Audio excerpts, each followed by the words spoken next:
상임의 교회 교우 여러분, 그리고 오늘 예배에 참여한 모든 교우 여러분 감사합니다.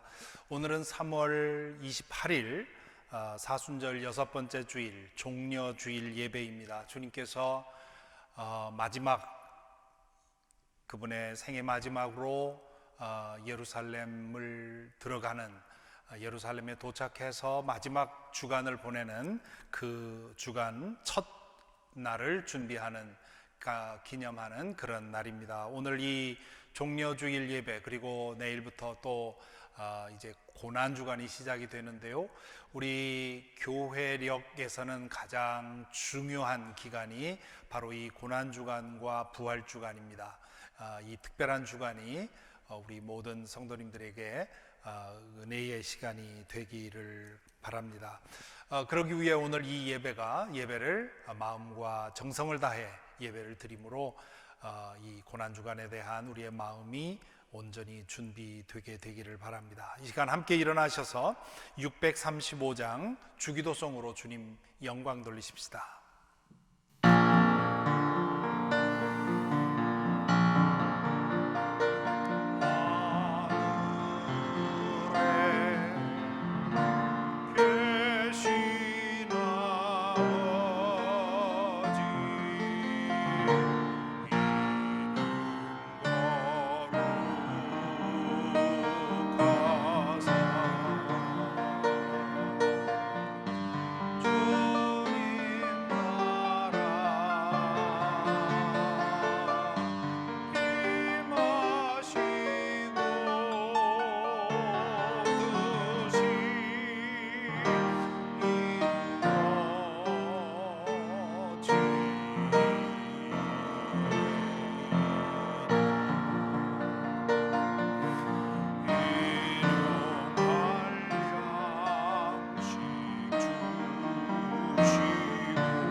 마시고 악에서 구원하소서.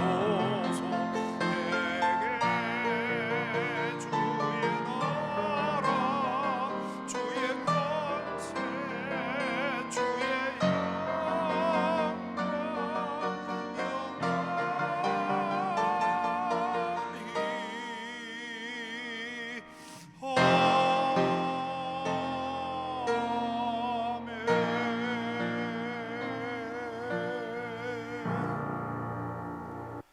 예배의 부름을 위해 잠시 고개 숙여주시기 바랍니다.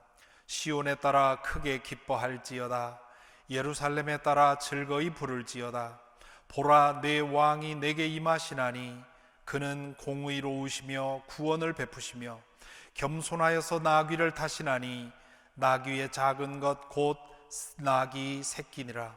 내가 에브라임의 병거와 예루살렘의 말을 끊겠고 전쟁하는 활도 끊으리니 그가 이방 사람에게 화평을 전할 것이요 그의 통치는 바다에서 바다에까지 이르고 유브라데 강에서 땅 끝까지 이르리라. 앞에서 가고 뒤에서 따르는 무리가 소리 높여 이르되 호산나 다윗의 자손이여 찬송하리로다. 주의 이름으로 오시는 이여 가장 높은 곳에서 호산나 하더라. 아멘. 개회 찬송 141장 함께 부릅니다.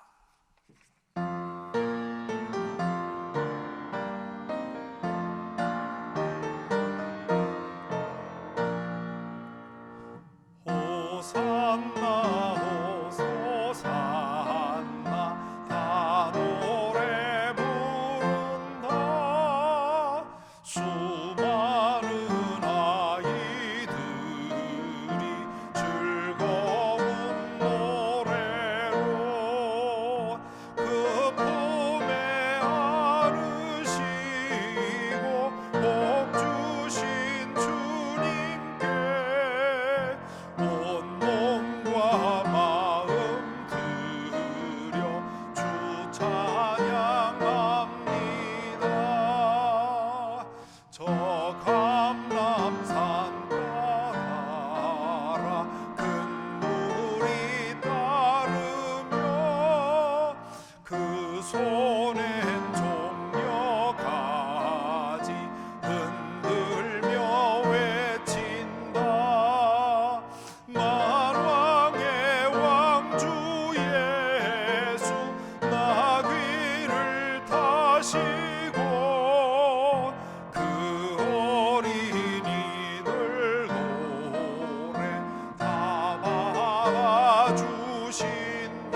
시간에 사도신경으로 우리의 믿음을 고백하겠습니다. 나는 전능하신 아버지 하나님 천지의 창조주를 믿습니다. 나는 그의 유일하신 아들 우리 주 예수 그리스도를 믿습니다. 그는 성령으로 잉태되어 동정녀 마리아에게서 나시고 본디오 빌라도에게 고난을 받아 십자가에 못 박혀 죽으시고 장사된 지 사흘 만에 죽은 자 가운데서 다시 살아나셨으며 하늘에 오르시어 전능하신 아버지 하나님 우편에 앉아 계시다가 거기로부터 살아있는 자와 죽은 자를 심판하러 오십니다. 나는 성령을 믿으며 거룩한 공교회와 성도의 교제와 죄를 용서받는 것과 몸의 부활과 영생을 믿습니다. 아멘. 자리에 앉으시기 바랍니다. 이 시간엔 유병기 형제님 나오셔서 기도해 주시고 또한 오늘 성경 말씀 봉독해 드리겠습니다. 기도드리겠습니다. 사랑으로 늘 저희와 함께 동행하시며 눈동자와 같이 지켜주시는 주님을 경외합니다. 너희가 구할 것은 지혜와 명철이라 하신 잠언의 말씀처럼 이 예배를 통하여서 주님의 살아계신 말씀을 듣고 깨달아 저희 삶 속에 주님의 모습이 나타나기를 간구합니다. 지난 한 주간도 힘들고 지친 상황 속에서 다른 이들을 미움과 시기 질투와 분노로 그들을 정죄한 저희들을 용서해 주시기를 회개합니다. 지금도 이 시간에 코비드-19로 인해 많은 환자와 의료 종사자들, 인종차별로 고통받고 있는 소수 이민자들을 위하여 주님의 치유와 긍휼의 역사가 있기를 간구합니다. 김현복 목사님을 통하여 말씀을 전할 때 주의 몸된 교회와 성도들이 하나 되어 사랑을 실천하고 서로가 서로에게 중보로서 믿음의 동역자들이 될 수 있기를 기도합니다. EM 사역을 감당하는 데니 목사님과 교사로 수고하는 사역자들을 위하여 주님의 사랑과 지혜가 함께하기를 기도하며 함께하는 아이들에게도 주님을 알아가는 기쁨을 허락하여 주시기를 기도합니다. 여러 가지 사정으로 오늘 함께하지 못하는 성도들에게도 동일한 주의 은혜가 허락하여 주시기를 기도합니다. 저희의 염려를 모두 내려놓고 모든 일을 기도와 간구를 통하여 주님과 소통하며 모든 일에 감사하는 마음을 주님께 드릴 수 있기를 주 예수 그리스도의 이름으로 기도드립니다. 아멘.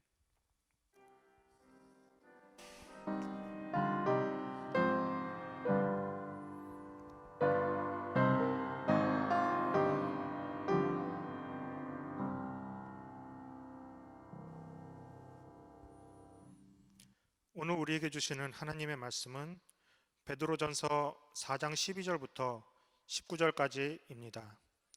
사랑하는 여러분, 여러분을 시험하려고 시련의 불길이 여러분 가운데 일어나더라도 무슨 이상한 일이나 생긴 것처럼 놀라지 마십시오. 그만큼 여러분은 그리스도의 고난에 동참하는 것이니 기뻐하십시오. 그러면 그의 영광이 나타날 때 여러분은 또한 기뻐 뛰며 즐거워하게 될 것입니다. 여러분이 그리스도의 이름으로 모욕을 당하면 복이 있습니다. 영광의 영, 곧 하나님의 영이 여러분 위에 머물러 계시기 때문입니다. 여러분 가운데 아무도 살인자나 도둑이나 악을 행하는 자나 남의 일을 간섭하는 자로서 고난을 당하는 일이 없도록 하십시오. 그러나 그리스도인으로서 고난을 당하면 부끄러워하지 말고 도리어 그 이름으로 하나님께 영광을 돌리십시오. 하나님의 집으로부터 심판을 시작할 때가 되었기 때문입니다.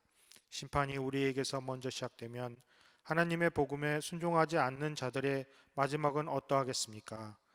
의인도 겨우 구원을 받으면 경건하지 않은 자와 죄인은 어떻게 되겠습니까? 그러므로 하나님의 뜻을 따라 고난을 받는 사람은 선한 일을 하면서 자기의 영혼을 신실하신 조물주께 맡기십시오. 이것은 주님의 말씀입니다. 아멘. 오늘 종려주일 맞아서 이용래 교우님께서 십자가 앞에서라고 하는 찬양 들려주시겠습니다. 이 찬양을 통해 십자가를 묵상하시고 십자가를 통해 우리에게 드러난 하나님의 사랑을 느껴보시기 바랍니다.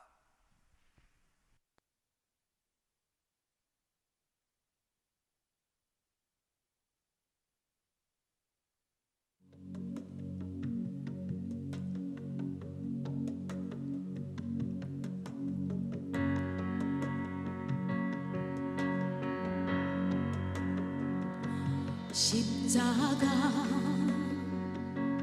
앞에서 뜨거운 사랑을 알았네. 십자가 앞에서 진정한 회개를 배웠네. 십자가 앞에서 잃었던 눈물을 찾았네. 십자가 앞에서 내 삶의 자유를 얻었네.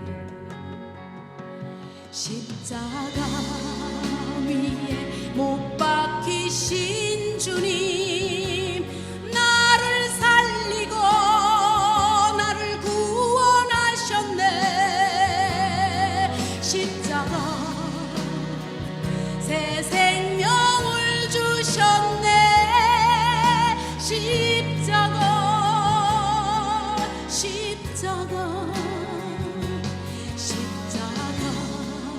위에 못 박히신 주님, 나를 고치고 나를 세워주셨네. 십자가 내 삶을 바꾸었네. 십자가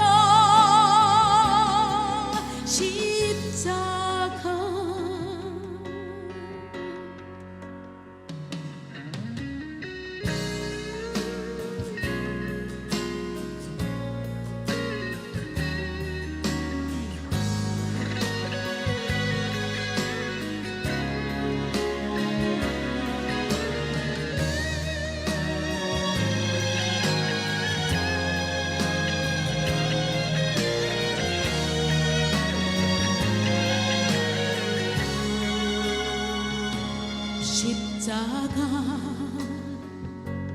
앞에서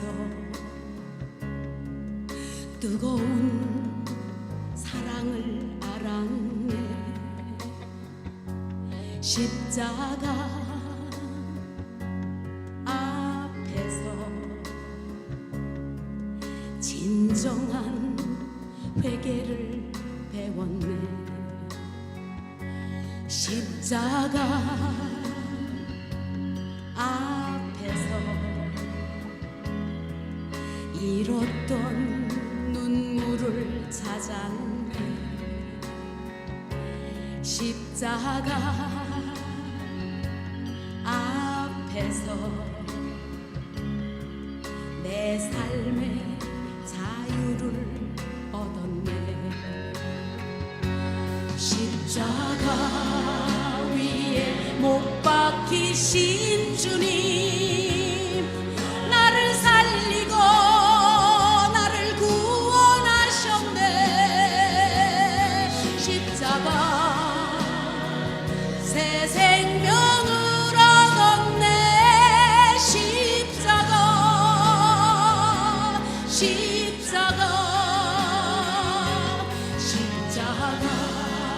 위에 못 박히신 주님, 나를 고치고 나를 세워주셨네.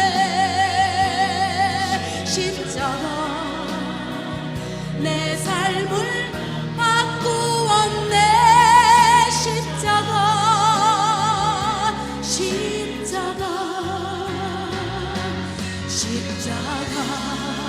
위에 못 박히신 주님, 나를 살리고 나를 구원하셨네.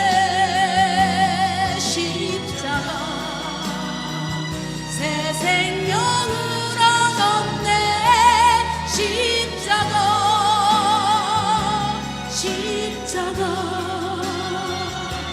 주 달려 죽으신 십자가.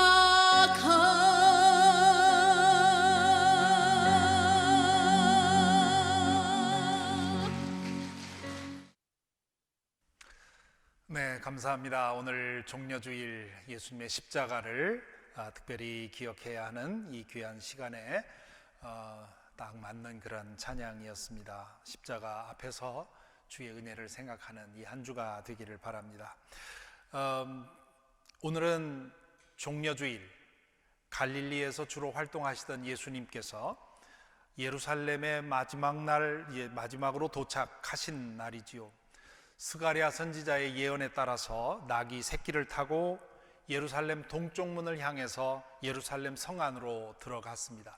당시에 예루살렘 성은 옛날 우리 한국에 동대문 있고 남대문 있고 이렇게 있었던 것처럼 성으로 둘러싸여서 그 문을 통해서 들어가게 돼 있었는데요.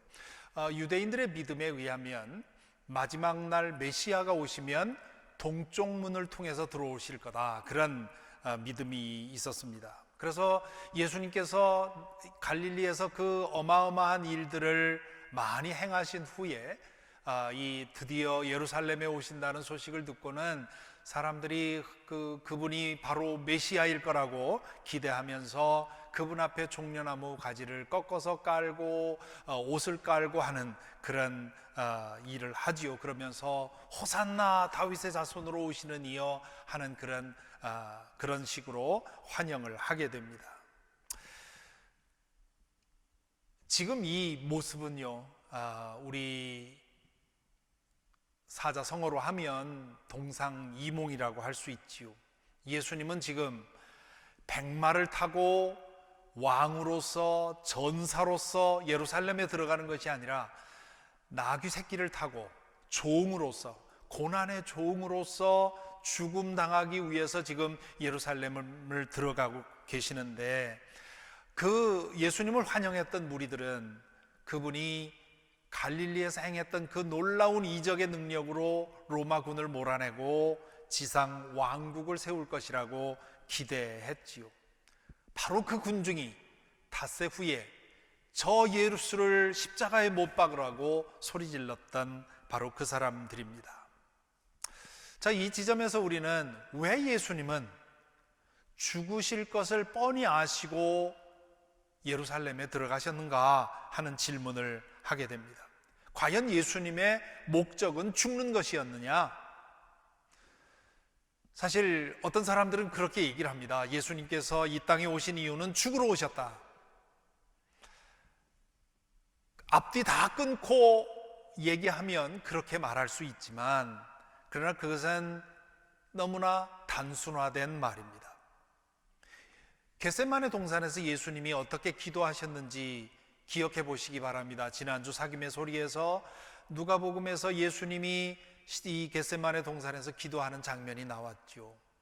얼마나 치열하게 기도했던지 땀이 핏방울이 되도록 기도하셨다, 그렇게 되어 있습니다. 그러면서 기도한 내용이 뭡니까? 할 수만 있으면 이 잔을 내게서 물리쳐 주십시오 라는 기도였습니다. 그러니까 예수님은 죽는 것을 목표로 들어간 것이 아닙니다. 그분에게는 죽는 것 자체가 목적이 아니었습니다. 하나님의 뜻을 이루는 것이 목적이었죠. 그래서 그 기도에서 뭐라고 했습니까? 하나님의 뜻이라면 이 잔을 물리쳐 주십시오. 그러나 하나님의 뜻이라면 내가 받겠습니다, 그런 기도를 드리는 것이지요. 예수님에게 주어진 옵션은 죽는 한이 있어도 하나님의 뜻을 순종해서 따라가느냐, 아니면 살아남기 위해서 하나님의 뜻을 저버리느냐, 그 두 가지의 옵션이 있었던 겁니다. 하나님의 뜻을 따르기 위해서 죽기까지 순종하는 것을 순교라고 부르지요. 지난주에 제가 순교에 대한 말씀을 드려서 오늘 연속해서 이 말씀을, 순교라는 주제를 생각을 해보는데요, 이 순교라는 말은 다양한 의미로 사용이 됩니다. 이슬람 테러리스트들의 자살폭탄으로 인해서 그 자살폭탄 테러범들을 순교라고 부릅니다. 이슬람교에서는. 그런 순교는 해치는 순교지요. 다른 사람을 해치기 위해서 내 생명을 바치는 것, 이것이 이슬람 테러리스트들의 순교입니다. 반면에 기독교의 순교는 다른 사람을 해치는 순교가 아니라 내가 다른 사람이 행하는 해를 당하는 순교입니다. 해를 당하기까지 하나님의 뜻을 따르는 것, 이것이 순교이지요. 하나님의 뜻을 이루기 위해서 자신에게 가장 중요한 목숨까지도 내놓는 것, 이것이 순교자의 신앙입니다. 따라서 순교자의 첫 번째 조건은 뭐냐 하면, 아이러니컬하게도 자신의 생명을 온 우주보다 귀한 것으로 여기는 마음이 순교자의 첫 번째 자격입니다. 순교자의 자격이 될 수 없는 사람들은 어떤 사람들이냐? 자신의 생명을 소홀히 여기는 사람들, 자신의 생명을 하찮게 여기는 사람들, 자신의 생명을 미워하는 사람들, 생을 자포자기한 사람들, 이런 사람들은 목숨을 바치는 것이 아니라 목숨을 버리는 것이고요, 목숨을 버리는 것은 그것은 순교가 아닙니다.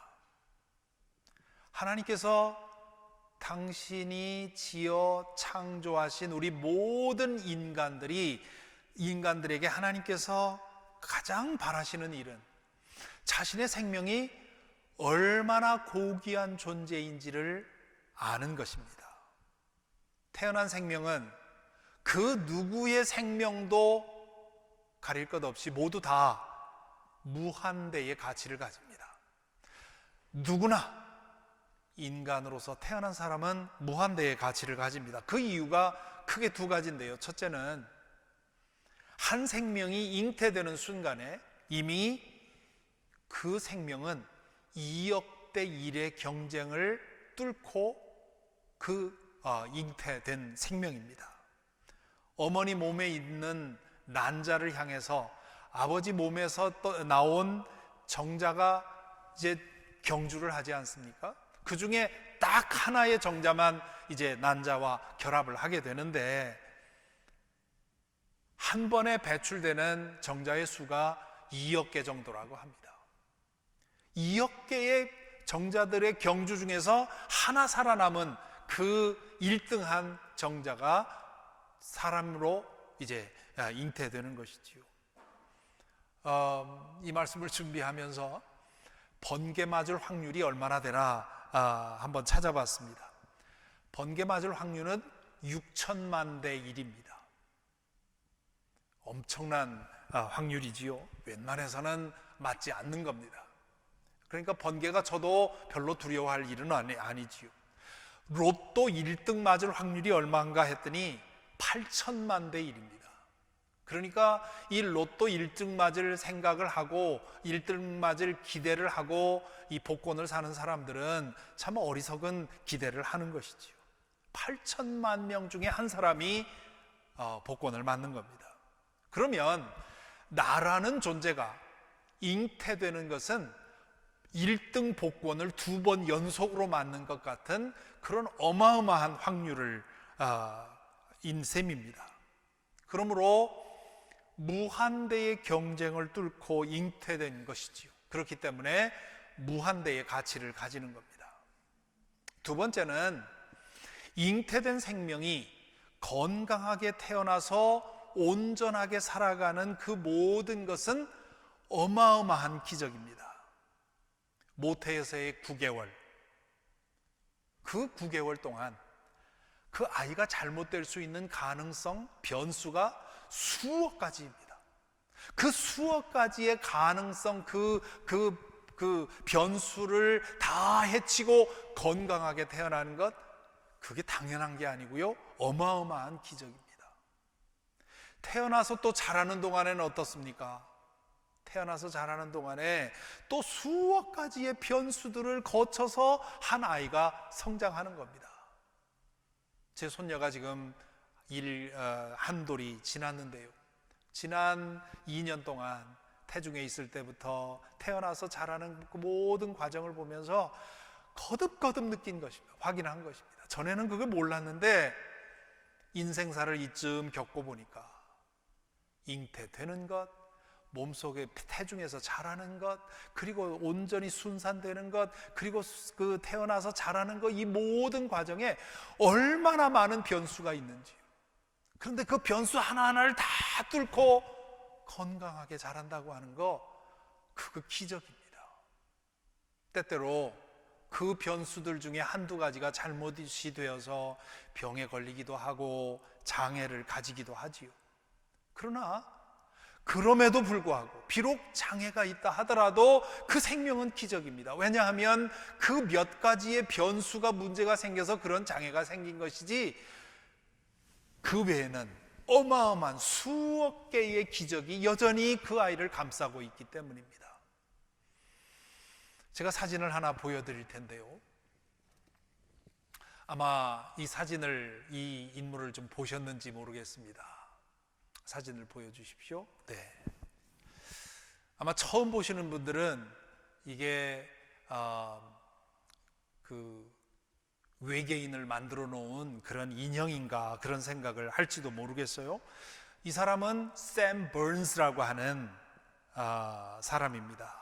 2017년에 17세로 세상을 떠났는데요, 이 사람은 프리제리아라고 하는 우리말로 조로병이지요. 다른 사람보다, 보통 사람보다 8배 빨리 노화되는 그런 문제를 가지고 태어났습니다. 이 사람이 테드턱에서 강연을 한 것이 있습니다. 지금도 여러분 테드턱이나 혹은 유튜브에 들어가셔서 샘 버넌스라고 하는 이름을 치면 나오는데요, 지금 현재 세계에 이 조로병을 가진 사람이 한 350명 정도밖에 안 된다는 겁니다. 70억이 넘는 인구 중에 그 적은 수만 이런 문제를 가져요. 그런데 이 샘 버넌스가 테드턱에 나와서 My Philosophy for a Happy Life, 행복한 삶에 대한 나의 철학이라는 그런 강연을 하는데, 그 강연에서 처음 시작을 뭐라고 하느냐 하면, 많은 사람들이 나에 대해서 궁금해하는 것 중에 하나가 얼마나 불행할 거라고 생각을 하는데, 사실은 나는 상당히 행복한 사람입니다, 그런 얘기를 합니다. 그러면서 자신이 가지고 있는 행복 철학 3가지가 있는데, 그 3가지 철학 때문에 내가 행복하게 사는데, 그 중에 첫 번째가 뭐냐, 당신이 할 수 없는 일을 생각하지 말고 할 수 있는 일을 생각하라, 그렇게 말을 합니다. 이 샘 버넌스가 조로병으로 인해서 할 수 없는 일들이 굉장히 많이 있습니다. 그러나 자신은 그 모든 것을 망각하고 외면하고 자신이 할 수 있는 것들을 즐기면서 산다고 얘기를 합니다. 우리의 몸에 문제가 생기고 또 때로 이런저런 장애를 입어도 그 이외에 수억 가지의 감사의 조건이 있다고 하는 것, 그거 생각하면 우리 인간은 누구든지 어떤 모양이든지 모든 생명은 절대적인 가치를 가집니다.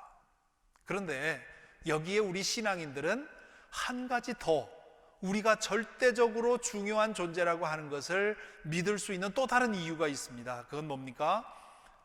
우리는 성부 하나님의 창조물이고요, 예수 그리스도께서 십자가에서 당신의 모든 것을 쏟아서 우리를 구속하신 존재이고요, 그리고 성령께서 우리 안에 거하심으로 우리를 성전으로 만들어 주셨습니다.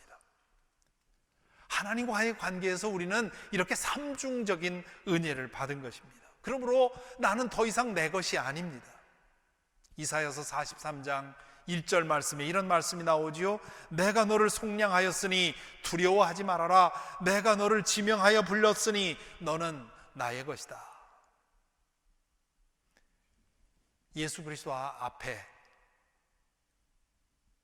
그리고 예수 그리스도를 통해 창조주 하나님 앞에 설 때 우리는 모두 2가지의 역설적인 은혜를 경험합니다. 한편으로는 하나님 앞에 설 때 우리가 얼마나 무가치하고 얼마나 불행한 존재인지를 깨닫습니다. 하나님에게 심판받을 수밖에 없는 그런 죄덩어리라는 것을 깨닫지요. 지금 당장 영원한 형벌에 떨어져도 아무 할 말 없는 그런 죄덩어리라는 사실을 깨닫습니다. 무한한 무가치성을 깨닫지요. 그리고는 예수 그리스도의 보혈로 용서받고 하나님의 자녀됨을 얻고 나면 우리는 무한대의 가치를 얻게 됩니다. 자기 자신의 내 이 초라한 인생에 하나님께서 찾으시고 하나님께서 사셨고 하나님께서 뜻을 가지고 계시다는 사실을 알게 되는 것이지요. 믿음은 하나님 안에서 자신의 절대적 가치를 발견하는 것이고요. 그리고 하나님께서 내 삶에 두신 그 부름을, 소명을 찾아 살아가는 것입니다. 그러므로 믿는 이의 목적은 죽는 것이 아닙니다. 우리에게 주신 이 절대적인 가치의 생명을 가지고 하나님의 뜻을 이루는 것이지요. 우리에게 이 세상에 우리의 목숨보다 더 중요한 것은 없습니다. 그러나 우리의 목숨보다 하나님의 뜻이 더 중요합니다. 그래서 때로 하나님의 뜻을 위해 자신에게 가장 중요한 목숨을 내어놓는 일이 있는 것이지요. 순교자라는 말에 영어 단어가 martyr 그렇게 되어 있죠. 이 martyr라는 말은 헬라 말 마르투스에서 나왔습니다. 이 마르투스라고 하는 말은 원래 증인, 목격자라는 뜻입니다.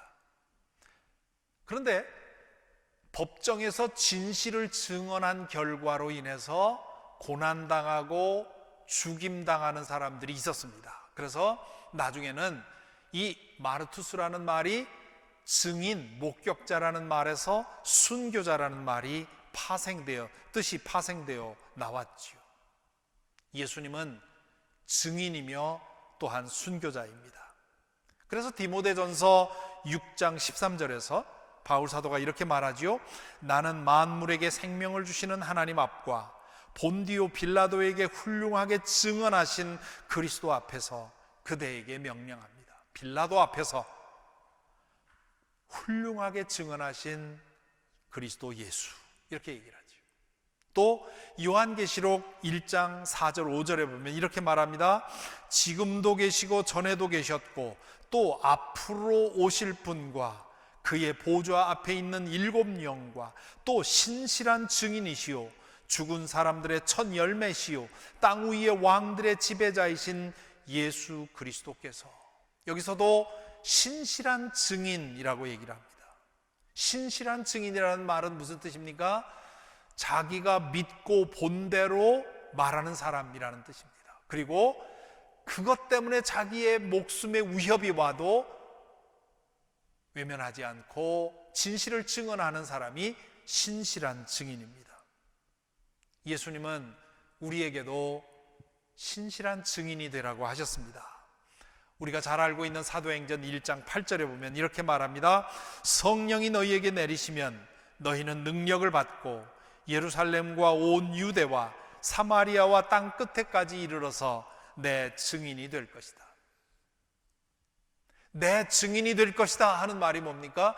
예수 그리스도에 대해서 진실을 말한다는 겁니다. 그리고 예수 그리스도께서 가르쳐 주신 진리대로 살아간다는 뜻입니다.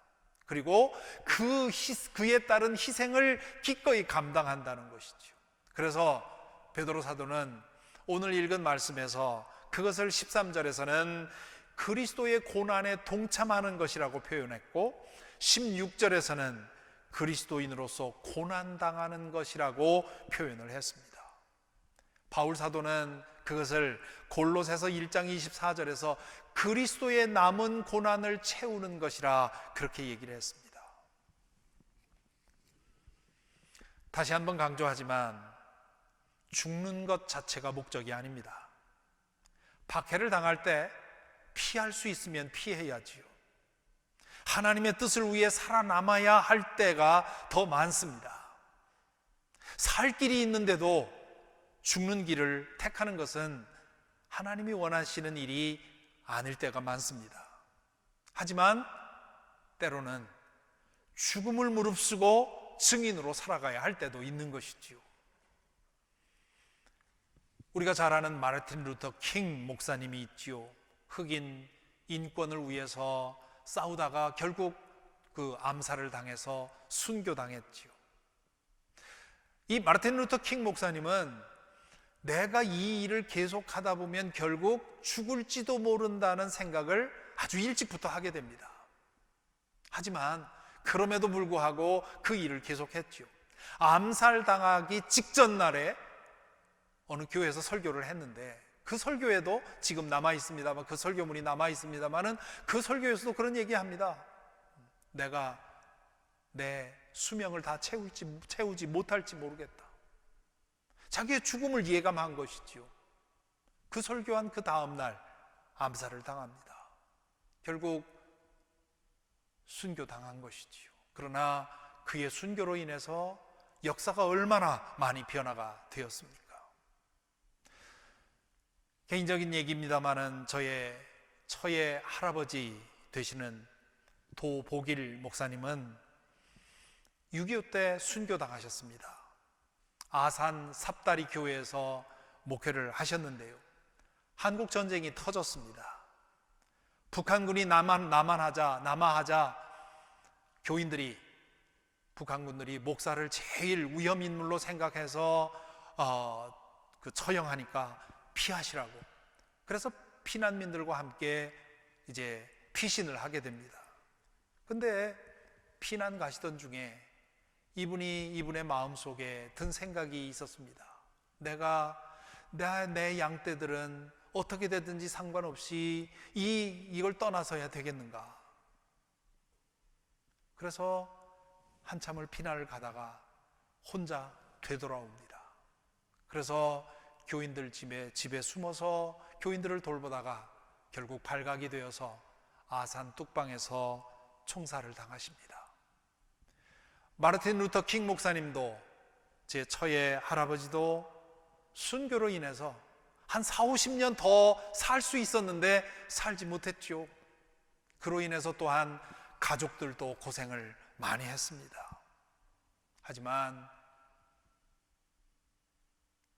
그 40-50년의 인간의 인생, 그 목숨의 길이와는 비교할 수 없는 그런 영원한 생명에 들어가셨을 뿐만 아니라 그분들의 희생이 마치 썩는 밀알처럼 많은 열매를 맺게 된 것이지요. 말씀을 준비하면서 이 지점에서 하나의 질문이 생겼습니다. 과연 나에게는 내 생명을 줄 만큼 사랑하는 대상이 있는가? 여러분에게도 질문을 던집니다. 여러분에게는 여러분의 목숨을 기꺼이 줄 만한 그런 대상이 있습니까? 아마 내 자식을 위해서라면 그렇게 하겠습니다. 혹은 내 배우자를 위해서라면 그렇게 하겠습니다 라고 대답하실 분이 계실지 모르겠습니다. 요즘 손녀를 보면서 그런 생각을 합니다. 그래, 너라면, 너를 보호하는 일이 만약에 내 목숨을 주는 일이라면 할 수 있겠다, 그런 생각이 듭니다. 왜 그 사람에게, 나에게 가장 소중한 목숨을 줄 수 있습니까? 그 사람을 사랑하기 때문이지요. 손녀가 저에게 무엇을 해줬다고 제가 그렇게 사랑합니까? 겉으로 보면 손녀가 저에게 해준 건 아무것도 없습니다. 100% 제가 다 해주는 것이지요. 하지만 제가 준 것과는 비교도 할 수 없는 기가 막힌 선물을 저는 손녀로부터 받았습니다. 뭡니까? 내 마음에 사랑을 느낀 것입니다. 세상에 가장 행복한 사람은 사랑하는 사람입니다. 돈을 주는 것보다, 값비싼 선물을 주는 것보다, 피땀 흘려서 도와주는 것보다 그 사람의 마음에 찡하고 사랑을 느끼게 만들어주는 것, 그것이 제일 큰 선물입니다. 사랑을 하면 그 사람의 노예가 되지요. 뭐든지 다 주고 싶어 합니다. 인간을 구속하는 가장 가장 강력한 힘은 사랑입니다. 사랑할수록 사랑하는 대상에게 예속되게 됩니다. 그래서 더 많이 사랑하는 사람이 을이라고 하지요. 더 많이 사랑하는 사람이 물러설 수밖에 없고 양보할 수밖에 없고 희생할 수밖에 없습니다. 그러니 하나님과 우리 사이를 비교해 보면 하나님이 더 많이 사랑하신 겁니다. 우리 속담에 자식 이기는 부모 없다고 하지요. 왜 부모가 자식을 못 이깁니까? 자식에 대한 부모의 사랑이 부모에 대한 자식의 사랑보다 더 크기 때문이지요. 자신의 가장 소중한 생명을 내어줄 수 있는 힘은 오직 사랑뿐입니다. 순교자들의 공통점은 예수 그리스도를, 그리고 예수 그리스도를 통해 하나님을 자기 생명보다 더 사랑했다는 데 있습니다. 고린도후서 5장 14절에 보면 바울 사도가 이렇게 고백하지요. 그리스도의 사랑이 우리를 휘어잡습니다. 개역 개정 성경에는 이렇게 번역이 되어 있습니다. 그리스도의 사랑이 우리를 강권하는도다. 여기 사용된 헬라어 쉬네코라는 말은 사로잡다, 포로로 만들다, 통제하다 그런 뜻입니다. 예수 그리스도의 사랑을 경험하고 그분에 대한 내 사랑이 내 안에서 움직이다 보니까 그 사랑이 나를 포로로 만들어서 나를 휘어잡아서 그분을 위해서 내 생명을 바치게 만든다 그런 뜻입니다. 그렇다면 우리 스스로에게 이렇게 한번 물어보십시다. 나는 하나님을 얼마나 사랑하는가? 이 종려주일에 꼭 물어보아야 할 질문입니다. 나는 과연 예수 그리스도를 얼마나 사랑하는가? 예수 그리스도를 통해서 알게 된 아버지 우리의 하나님을 얼마나 사랑하는가? 하나님에 대한 우리의 태도는 크게 세 가지로 변합니다. 첫째는 두려워합니다. 하나님을 믿지 않을 때 하나님을 생각하면, 만약에 하나님이 있다 생각하면 그분이 두렵죠. 낯설기 때문에 두렵고요, 나의 죄성 때문에 두렵습니다. 그러다가 예수 그리스도를 주님으로 영접하고 하나님을 아버지라고 부를 수 있는 자녀됨의 은혜를 얻고 나면 그 다음에는 하나님을 믿게 됩니다. 근데 그거 가지고 부족해요. 거기서 우리는 하나님을 사랑하는 데까지 나가야 합니다. 하나님을 인격적으로 알아간다는 게 뭡니까? 하나님을 사귄다는 게 뭡니까? 사귐의 결과는 사랑이에요. 우리가 누군가와 깊이 인격적으로 사귀다 보면 사랑이 점점 커집니다. 그러므로 우리의 믿음에 있어 머물러 있어서만은 안 되고요, 사랑하는 데까지 가야 합니다. 하나님을 사랑해야만 그 사랑이 우리로 하여금 우리에게 소중한 것들을 하나님을 위해 기꺼이 드리고, 필요하다면 우리의 목숨까지도 드릴 수 있게 됩니다. 예수님이 죽기까지 하나님의 일에 순종한 것은 바로 아버지에 대한 그분의 사랑 때문이었습니다. 바울 사도가 죽기까지 헌신했던 것, 그 수많은 고난을 겪어가면서도 끝까지 복음을 전한 것은 고린도 후서에서 고백했듯이 그리스도의 사랑이 그를 휘어잡았기 때문에 그렇게 행한 것이지요. 우리가 지금 묵상하고 있는 베드로 전서 후서를 쓴 이 베드로 사도도 결국 그리스도의 사랑이 그를 휘어잡았기 때문에 그의 일생을 하나님께 드리는 삶을 살았습니다. 자, 그렇다면 우리에게 그 사랑이 있습니까? 하나님의 사랑이 나를 휘어잡고 있습니까? 하나님의 사랑이 나를 강권하고 있습니까? 그렇기 때문에 내가 희생하는 것이 있습니까? 내가 헌신하는 것이 있습니까? 내가 내어주는 것이 있습니까? 내가 포기하고 있는 것이 있습니까?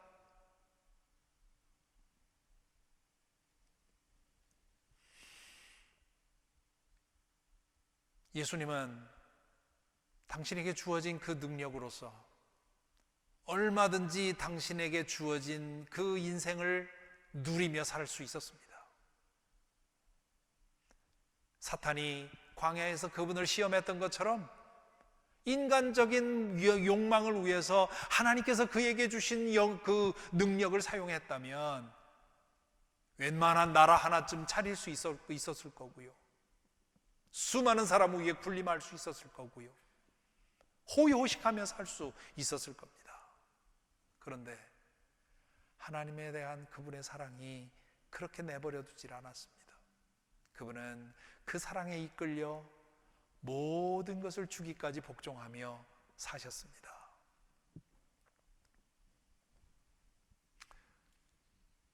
이 종려주일에 우리 모두 이 말씀 앞에서 나에게는 사랑이 없다,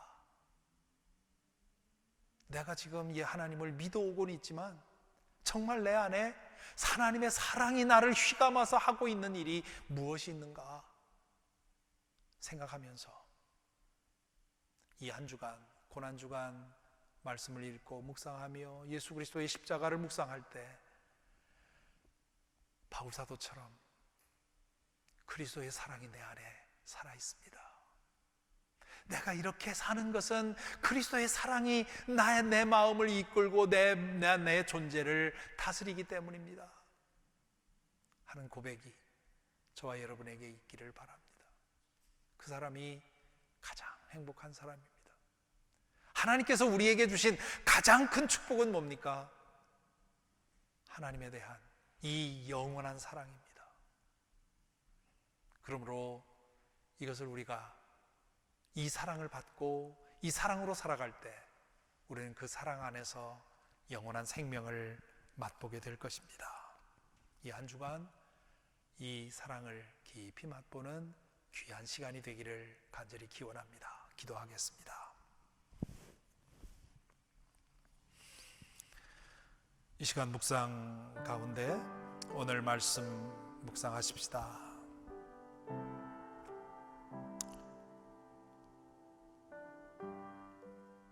여러분에게는 하나님께 대한 사랑이 있습니까? 예수 그리스도께 대한 사랑이 있습니까? 그 사랑이 여러분 안에 따뜻하게 끓고 있습니까? 그 사랑에 휘둘려서, 그 사랑에 휘감겨서, 그 사랑의 능력에 붙들려서 행하고 있는 것이 있습니까? 이 사랑이 우리를 가장 행복한 사람으로 만듭니다. 사랑하는 사람은 하나님을 안다고 했습니다. 사랑 안에서 하나님을 만난다고 했습니다. 그 사랑은 오직 십자가를 통해서만 맛볼 수 있습니다. 십자가를 통해 사랑을 맛보고 그 사랑으로 치유되고 그리고 그 사랑 때문에 희생하며 헌신하며 필요하다면 내 목숨까지도 줄 수 있는 그런 믿음이 되기를 우리 함께 소망하며 기도하겠습니다.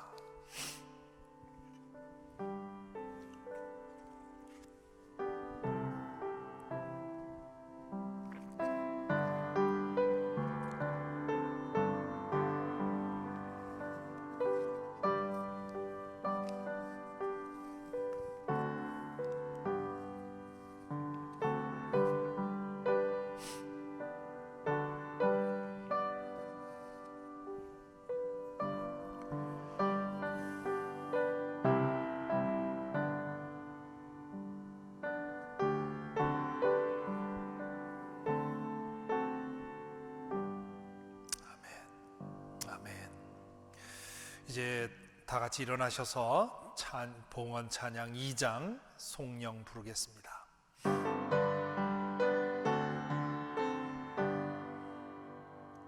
찬양 성부 성자 성령 성삼위일체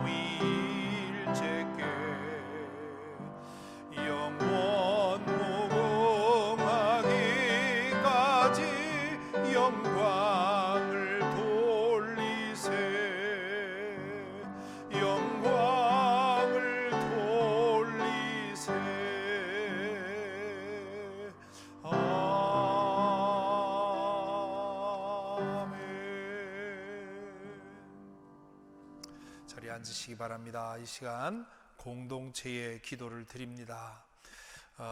우리 흩어져 있지만 한 몸 되어서 한 몸으로 우리 교회로서 주님께 기도 올립니다. 먼저 우리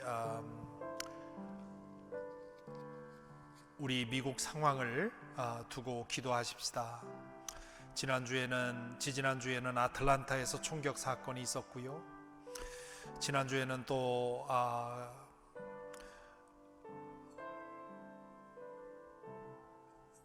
콜로라도에서 총격 사건이 있었습니다. 그리고 어제는 버지니아 비치에서 우리가 사는 이 지역에서 또 총격 사건이 있었습니다.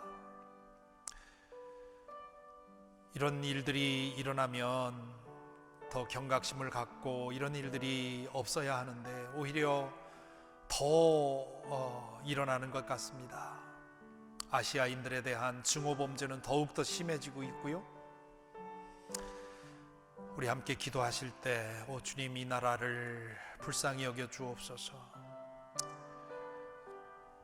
주님께서 축복하시고 인도하셔서 세상의 등불로 서 있던 이 나라가 어찌 이렇게 되었습니까? 주님, 이 나라를 지켜주셔서 이 나라를 찾는 모든 민족이 존중받으며 화합해서 평화롭게 살아가는 그런 나라 되게 하여 주옵소서. 기도했으면 좋겠고요. 인종차별과 여러 가지 차별과 소외와 박해를 받는 이들 주님 붙들어 주시고 보호하여 주옵소서. 기도해야 되겠습니다. 이 시간 우리 국가의 문제를 놓고 함께 중보합니다.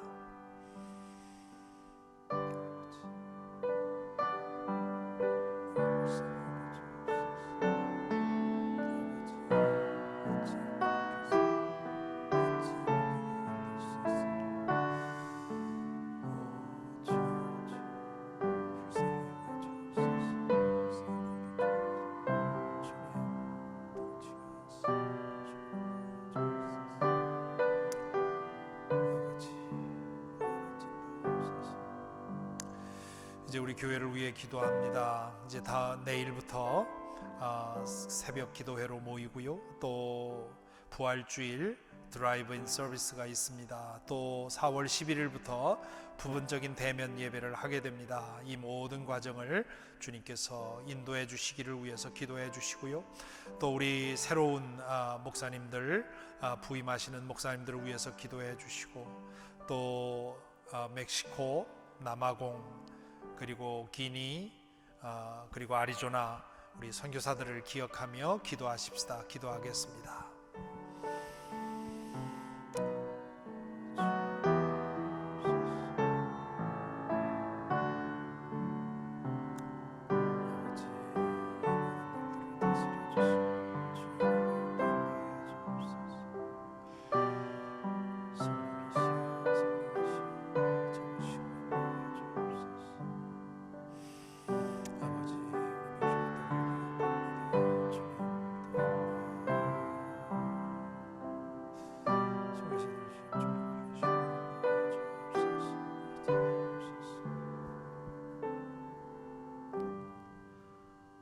사랑의 주님, 저희에게 사랑이 없습니다.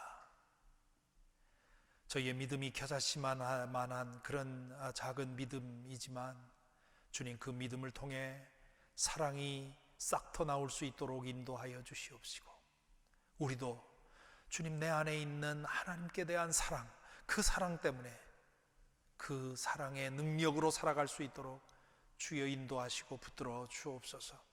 우리 부족한 자들이 어찌 순교를 꿈꾸겠습니까? 그러나 매일매일 우리의 삶 속에서 주님께 대한 그 사랑 때문에 그 사랑에 사로잡혀서 주님 낮아지고 섬기고 희생하며 봉사하는 그런 삶을 우리의 가정에서, 우리의 직장에서, 우리 교회에서 행할 수 있도록 인도하여 주셔서 우리를 통해 그리스도의 십자가가 드러나게 하시고 하나님의 영광이 드러날 수 있도록 인도하여 주옵소서. 오 주님, 점점 각박해지고 갈라지고 폭력적이 되어가는 우리 이 미국 사회를 생각합니다. 이 땅에서 우리 그리스도인들, 우리가 먼저 평화의 도구가 될 수 있도록 인도하여 주시옵시고, 나의 권리를 위해서 다른 사람을 해치는 것이 아니라 내가 스스로 해를 입음으로 다른 사람의 그 폭력을 흡수하는, 그래서 평화의 도구가 되는 우리가 될 수 있도록 아버지 하나님, 우리의 삶의 현장에서 행할 수 있도록 우리를 붙들어 주옵소서. 오늘도 주님의 나라를 위해, 주님께서 행하시는 일을 위해 우리의 시간과 우리의 물질을 바칩니다. 주님 받으시고 주의 영원한 나라를 위해 사용하여 주옵소서. 이 모든 말씀을 우리를 사랑하시고 우리를 끝까지 사랑하시는 예수 그리스도의 이름으로 기도하옵나이다. 아멘. 이제 다 같이 일어나셔서 결단의 찬송을 부를 텐데요, 오늘은 찬양곡을 택했습니다. 잘 아시는 분들도 계시겠고요, 처음 생소한 분들도 계실 텐데, 오늘 설교의 주제와 맞아서 그 사랑이라고 하는 찬양 골랐는데, 우리 함께 부르겠습니다.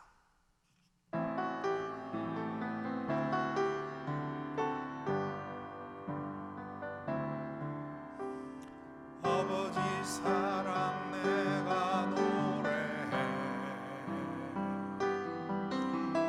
아버지 은혜 내가 노래해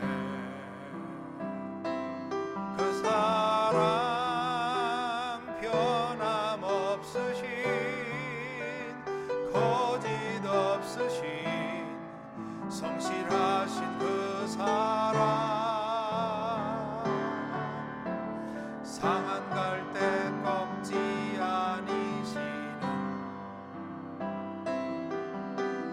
꺼져가는 등불 끄지 않는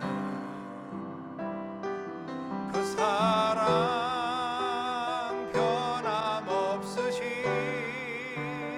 거짓 없으신 성실하신 그 사랑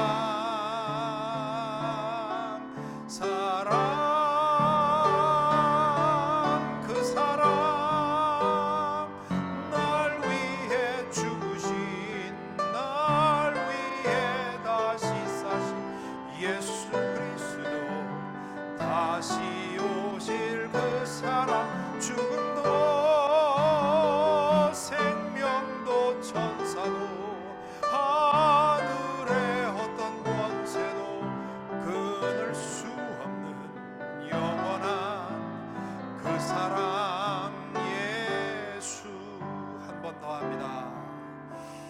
아버지 사랑 내가 노래해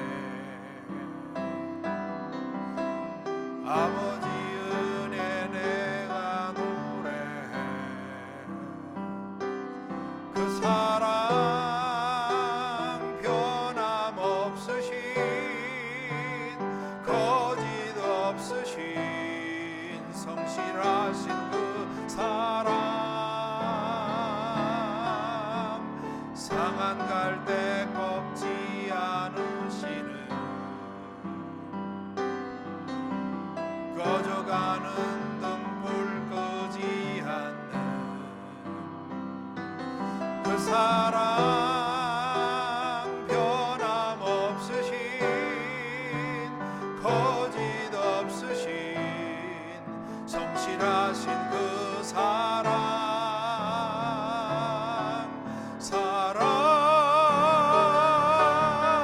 그 사랑 날 위해 죽으신 날 위해 다시 사신 예수 그리스도 다시 오실 그 사랑 죽음도 생명도 천사도 하늘의 어떤 권세도 끊을 수 없는 영원한 그 사랑 예수. 기도하겠습니다.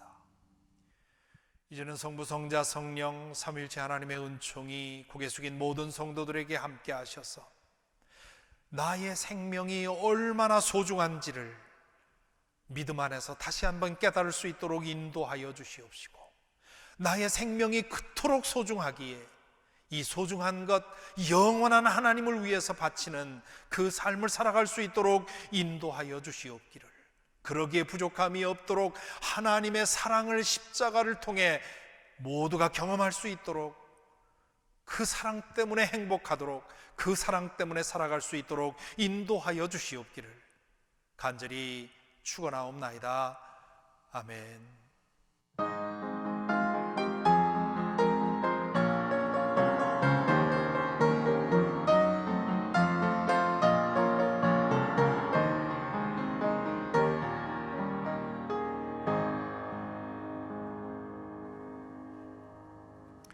감사합니다. 다시 한번 예배에 참여하신 모든 분들 주의 이름으로 환영합니다. 이미 말씀드린 것처럼 이제 내일부터 고난주간이 한 주간 다가옵니다. 이 고난주간에 우리 워싱턴 사김의 교회 교우들께서는 모처럼 1년 만에 재개하는 새벽 기도회에 나오셔서 기도하실 수 있기를 바라고요. 그게 여의치 않으면 혹은 불안하면 댁에서 다른 주간보다 훨씬 더 심도 있게 말씀을 묵상하고 기도하는 그런 시간이 되기를 바랍니다.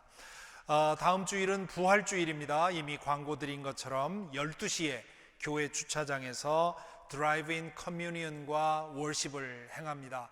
지금 일기 예배로는 아주 좋은 날로 예보되어 있습니다. 부활을 축하하고 감사하는 특별 감사 헌금 드립니다. 여러분 이번에 목회 서신을 받았을 텐데요. 그동안 부진했던 것 충분히 메이크업하고도 남을 수 있도록 마음과 정성을 다해서 힘껏 봉헌해 주시기를 바랍니다. 영상 예배는 평상시처럼 오전 8시부터 보실 수 있습니다. 4월 10일 오전 11시부터 오후 2시까지 에즈라 리더십 센터에서 벚꽃 감상을 위한 야유회를 갖습니다. 우리 교회로부터 약 한 20분 정도, 30분 정도 떨어져 있는 곳인데요. 원하시는 분들은 주일까지 우리 최혜미 사김사역장님에게 연락하셔서 등록을 해 주시기 바랍니다. 회비는 없습니다. 교회에서 도시락 점심을 제공해 드릴 것입니다. 이미 말씀드린 것처럼 차를 타고 이렇게 드라이브 해가면서 벚꽃을 구경하는 것이기 때문에 감염 위험 전혀 없습니다. 나오실 수 있기를 바랍니다. 그리고 4월 11일부터 30명 제한으로 대면 예배를 시작하는데요. 목회 서신 여러분 가정에 다 배달이 되었습니다. 잘 읽어보시고 이 대면 예배를 원하시는 분들 그 가이드라인에 따라 주시기 바랍니다. 유스에서는 세례 입교반 교육을 시작합니다. 참여자들의 신앙을 위해서 8주 동안 지속되는데 기도해 주십시오. 조사야, 크리스, 티모티, 이슨 이렇게 4명이 이번에 컨퍼메이션을 하게 됩니다. 이들이 이 과정을 통해서 평생 흔들리지 않는 그런 믿음을 가질 수 있도록 기도해 주시기 바랍니다. 한옥권에서는 임황규 황자인 부부가 세례 준비를 준비하고 있습니다. 이 교육 기간 동안에 진정한 그런 거듭남의 은혜가 있도록 위에서 중보해 주시기 바랍니다. 계속해서 영어권 목사님과 한옥권 부목사님 파송을 위해서 기도해 주시기 바랍니다. 오늘 또 예배 참여해 주신 모든 분들 감사를 드리고요. 다가오는 고난주간 특별한 그런 은혜가 있기를 바랍니다. 감사합니다.